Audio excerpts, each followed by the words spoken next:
Hi guys, Grudy's Racing Resto.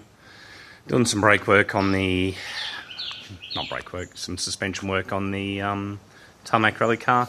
We come up with an issue where it doesn't have enough negative. Now it's wound in all the way at the top and it's been notched a little bit as well. So this is a E36 front. Now this is the MRT.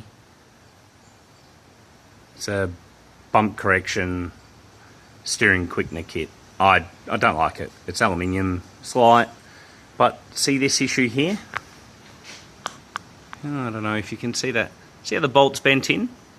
I'll show you what's the issue. Rightio. Center of ball joint to center of ball joint, about 330. We run rightio, MRT bits added. Center of ball joint to where the ball joint lower actually goes into the stub. It's about 310. This MRT kit will induce positive if your car isn't absolutely slammed. Now, a slammed car, this will work and it'll work quite well. I don't agree with the shortening of the tie rod end section. It works, but a 3-turn rack turns into effectively, what do we got? 130 versus 100. About 30% less, somewhere around there. So I could actually calculate it, but it's Easter Friday and I'm working on a customer car. So at the end of the day, no, I'm not going to. So the higher you go with the MRT kit, hold on.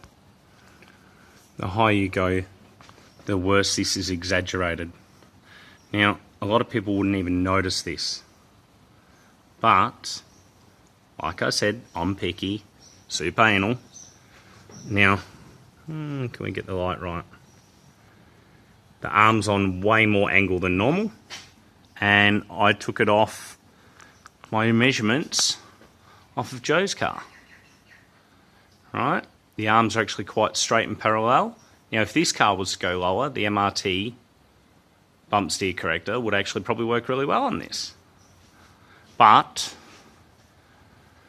due to the fact this car is tarmac rally, it's actually not so low. So no, these will not suffice for what we're doing. So, we will push the spherical out, this little bad boy here.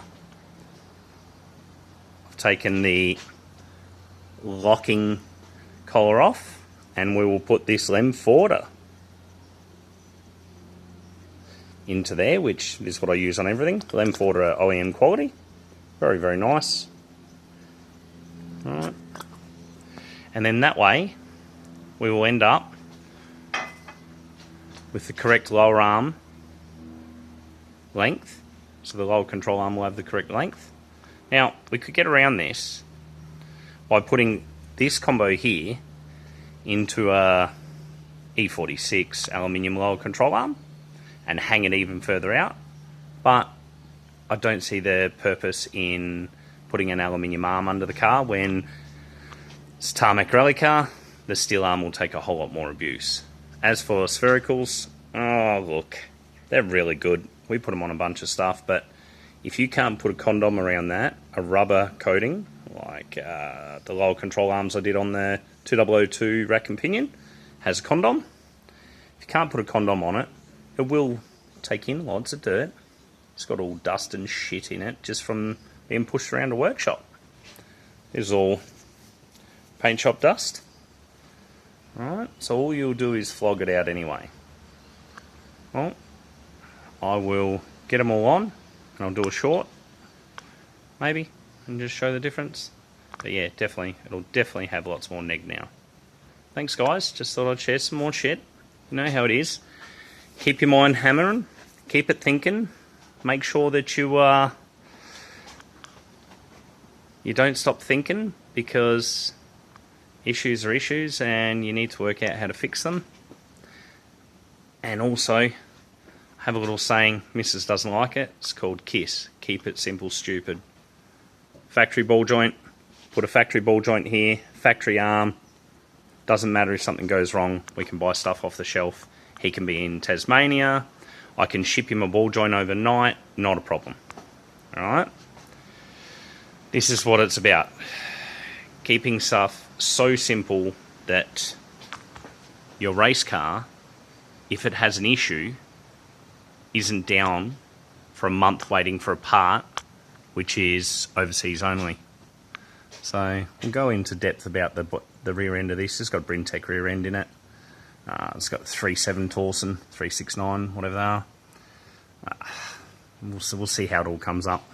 This needs some different springs in the rear and a bunch of other little things. But yeah, she's got all the goodies. So should be a very competitive car. Thanks guys, like and subscribe.